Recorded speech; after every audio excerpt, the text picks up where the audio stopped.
मेरे प्यारे बच्चों, आज की इस वीडियो में हम स्टोरी बनाना सीखेंगे। यहाँ पर आप सभी के सामने एक स्टोरी लिखी हुई है और इसे हम लोग इंग्लिश में ट्रांसलेट करेंगे। तो चलिए सबसे पहले स्टोरी को पढ़ लेते हैं। एक बार एक बूढ़ा व्यक्ति मृत्यु के कगार पर था। उनके पुत्र बहुत आलसी थे। बूढ़े ने सोचा, मेरे मृत्यु के बाद उनका क्या हाल होगा। उसने सभी पुत्रों को बुलाया और कहा, मैंने मैदान में एक बड़ा खजाना गाड़ दिया है। कुछ दिनों बाद बूढ़े व्यक्ति की मृत्यु हो गई। तब उनके पुत्रों ने खेत में खजाने की बहुत खोज की, लेकिन असफल रहे। तब गांव के एक बूढ़े आदमी द्वारा उन्हें खेत में बीज बोने की सलाह देने पर उन्होंने कुछ बीज बोए। कुछ समय के पश्चात उन्हें गेहूं की बम्पर फसल मिली। उन्हें यह सोने की तरह लग रहा था। यही बूढ़े आदमी का छिपा हुआ खजाना था। ये स्टोरी आप सभी को बनानी है। तो चलिए हम लोग शुरू कर लेते हैं। यहाँ पर देख क्या लिखा हुआ है। एक बार, एक बार को इंग्लिश में क्या कहते हैं? वंस। तो आप क्या लिखेंगे? वंस। ठीक है, एक बार। एक बूढ़ा व्यक्ति और मृत्यु के कगार पर था। तो एक बूढ़ा व्यक्ति, इसकी इंग्लिश क्या होगी? N old man. इसका मतलब एक बूढ़ा व्यक्ति। था की इंग्लिश क्या होगी? वाज। और कहा था? मृत्यु के कगार पर। मृत्यु के कगार पर तो लिखेंगे कगार की होती है वर्ज। तो ऑन द वर्ज, ठीक है, ऑफ डेथ।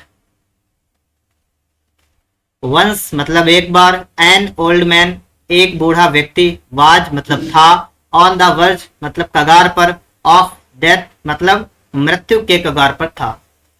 उनके पुत्र, अब देखिए उनके पुत्र की यहां पर क्या होगी? His son. और उनके पुत्र बहुत आलसी थे, मतलब पुत्र एक नहीं था, कई थे, तो हिज सन्स। और इसके साथ में देखिए थे की क्या होगी? वाज या वर, तो आप लगाएंगे वर। हिज सन्स वर वेरी माने बहुत, और आलसी की क्या होती है? लेजी। तो क्या लगा देंगे? His sons were very lazy. आगे पढ़ेंगे क्या लिखा हुआ है। बूढ़े ने सोचा। बूढ़े ने सोचा तो बूढ़े की होगी the old man. The old man मतलब बूढ़े ने, और थिंक माने होता है सोचना, थॉट। क्या होगा? द ओल्ड मैन थॉट मतलब बूढ़े ने सोचा। क्या सोचा? मेरे मृत्यु के बाद उनका क्या होगा। आपका क्वेश्चन मार्क वाक्य है, तो इसको हम बनाएंगे क्या। तो पहले व्हाट लिखेंगे, ठीक है। व्हाट, देखिए लिखा है कि मेरी मृत्यु के बाद उनका क्या होगा, तो इसको बनाएंगे व्हाट विल हैपन। इसका मतलब होगा क्या घटित होगा, ठीक है। व्हाट विल हैपन, क्या घटित होगा। और उनका, तो उनके लिए लगाएंगे what will happen to them. मेरी मृत्यु के बाद, इसकी लिखेंगे आफ्टर, ठीक है, आफ्टर माई डेथ। तो क्या हो जाएगा? द ओल्ड मैन थॉट मतलब बूढ़े आदमी ने सोचा। व्हाट विल हैपन मतलब क्या होगा, क्या घटित होगा। टू देम माने उनके साथ या उनका। आफ्टर माई डेथ मतलब मेरी मृत्यु के बाद उनका क्या होगा, और यहां पर हम लगाएंगे क्वेश्चन मार्क चिन्ह, ठीक है। इस तरीके से आप यहां पर सेंटेंस को बनाएंगे। इसके बाद आगे देखिएगा। उसने सभी को उसने सभी को पुत्रों को बुलाया। यहां पर ये कौन है, ठीक है। उसने सभी पुत्रों को बुलाया। क्या लिखेंगे? ही कॉल्ड ऑल, और सभी पुत्रों को है तो ऑल हिज सन्स। इस तरीके से आप लिख लेंगे। ही बुलाया है तो कॉल्ड लगाएंगे, ठीक है। He called all his sons. उसने सभी पुत्रों को बुलाया और कहा, एंड सैड। अब आप समझेंगे क्या कहा। मैंने मैदान में एक बड़ा खजाना गाड़ दिया है। मैंने, तो लिखेंगे आई, गाड़ दिया है, तो इसकी इंग्लिश क्या बनाएंगे? आई हैव, और बरी मतलब होता है दफनाना गड़ाना, तो हो जाएगा बरीड। आई हैव बरीड इसका मतलब हुआ मैंने गाड़ दिया है क्या, एक बड़ा खजाना। इसकी लिखेंगे ए बिग, ठीक है, और ट्रीजर, TREASURE। तो आई हैव वरीड मतलब मैंने गड़ा दिया है या गाड़ दिया है, ए बिग ट्रेजर मतलब एक बड़ा खजाना, और मैदान में तो हो जाएगा इन द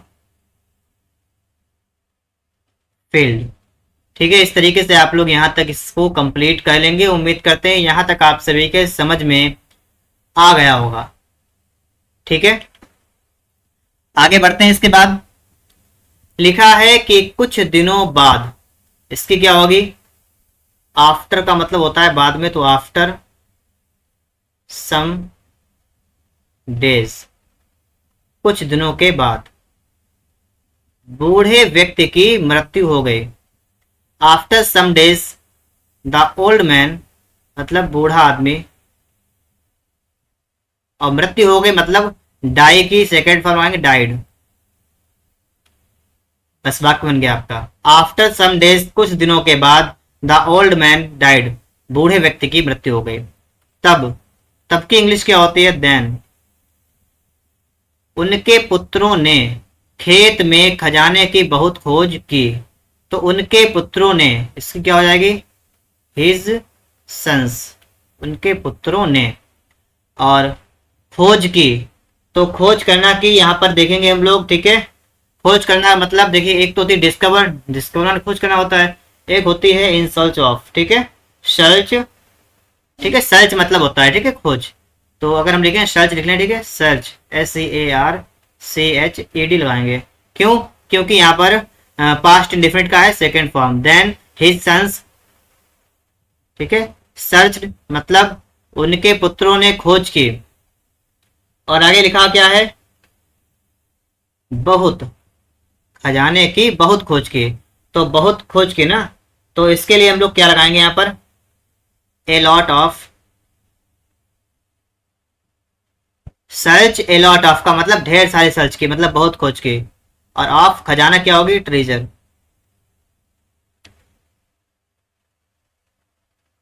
ठीक है, तो क्या लिख लिया मैंने, देन माने तब, हिज सन्स मतलब उनके पुत्रों ने, सर्च माने खोज की, ए लॉट ऑफ माने ढेर सारी मतलब बहुत खोज की, ट्रेजर ऑफ ट्रेजर मतलब खजाने की खोज की, और कहा, खेत में। खेत में की क्या लगेंगे, इन द, खेत में, फील्ड भी होगा, ग्राउंड भी कर सकते हैं, कुछ भी कर लीजिएगा। ठीक है, लिखा है लेकिन, बट क्या हुआ, असफल रहे, लेकिन असफल रहे, बट असफल होना क्या होता है, फेल, तो फेल, फेल्ड कर देंगे। ठीक है, हो जाएगा बट फेल्ड मतलब लेकिन असफल रहे। तब मतलब देन, गांव के एक बूढ़े आदमी द्वारा उन्हें खेत में बीज बोने की सलाह देने पर उन्होंने कुछ बीज बोए, मतलब सलाह देने पर उन्होंने कुछ बीज बोए। ये आपका वाक्य लिखा हुआ है, इसको कैसे बनाएंगे देखिएगा। सबसे पहले तुम क्या करेंगे, यहाँ पर देखेंगे कि गांव के एक बूढ़े आदमी द्वारा, ठीक है, यहाँ तक देखिए, उन्हें खेत में बीज बोने की सलाह देने पर मतलब दी गई। पहले समझिएगा यहाँ पर क्या है, गांव के एक बूढ़े व्यक्ति द्वारा उन्हें खेत में बीज बोने की सलाह दी गई। पहले आप इतना बना लीजिएगा। तो गांव के एक बूढ़े आदमी द्वारा, इसको इंग्लिश में ट्रांसलेट करेंगे, कैसे बनेगा, then an old man, then माने तब, एन ओल्ड मैन, और कहाँ का, गांव का, ऑफ द विलेज मतलब गांव के एक बूढ़े आदमी द्वारा। ठीक है, और सलाह दी गई, सलाह देना क्या होती है, एडवाइस, तो लिखेंगे एडवाइज्ड मतलब सलाह दी गई। किन्हें दी गई सलाह, उन्हें, तो उन्हें क्या लगाएंगे, लड़के हैं, लड़कों के लिए ढेर सारे हैं तो देम, एक के लिए हिम। ठीक है, ढेर सारे के लिए देम, और किस चीज की सलाह दी गई? एडवाइस देम मतलब उन्हें सलाह दी गई बीज बोने की। तो लिखेंगे टू सो, SOW, सो मतलब होता है बोना, सीड्स मतलब बीज बोने की सलाह दी गई खेत में। तो क्या हो जाएगा? इन द फील्ड, खेत में। इस तरीके से आपका वाक्य बन जाएगा then an old man of the village advise them मतलब सलाह दी उन्हें टू सो सीड्स मतलब बीज बोने की इन द फील्ड माने खेत में। उन्होंने कुछ बीज बोए मतलब क्या है? पहले सलाह दी गई और उसके बाद उन्होंने क्या किया? उन्होंने कुछ बीज बोए। तो इसके लिख लेंगे सो उन्होंने कुछ बीज बोए। दे बोना क्या होती है? सो तो हो जाएगा SOWED, सोड मतलब बोए। क्या बोया? सम सीड्स मतलब कुछ बीज। तो हो जाएगा then an old man of the village advise them to sow seeds in the field so they sowed some seeds, उन्होंने कुछ बीज बोए। इस तरीके से आपका ये वाक्य बनेगा। आगे देखेंगे हम लोग कुछ समय के बाद। इसकी क्या होती है? After some time. ये तो आप लोगों ने बहुत बार प्रैक्टिस कर ली होगी इसकी, ठीक है। आफ्टर सम टाइम, कुछ समय के बाद। उन्हें गेहूं की बम्पर फसल मिली। उन्हें गेहूं की बम्पर फसल मिली, उन्हें क्या होगी? दे। और बम्पर फसल मिली मतलब प्राप्त की, तो गेट माने पाना होता है, तो गॉट हो जाएगा, ठीक है। They got. और बम्पर फसल का होता है ए गुड क्रॉप, ए गुड क्रॉप। और किस चीज की? क्रॉप माने होता है फसल, तो एक गुड मतलब एक अच्छी फसल। और गेहूं की तो of wheat, of WHEAT, wheat माने गेहूं होता है, ठीक है। तो after some time they got a good crop of wheat, ठीक है। उन्हें यह सोने की तरह लग रहा था। उन्हें यह सोने की तरह लग रहा था। तो लिखेंगे इसको, उन्हें यह सोने की तरह लग रहा था। तो लिखेंगे इट लुक्ड, यह दिख रहा था या लग रहा था, लाइक गोल्ड मतलब सोने की तरह। और टू देम ये इस तरीके से बनेगा, ठीक है। इट लुक्ड लाइक गोल्ड मतलब यह सोने की तरह लग रहा था किन्हें?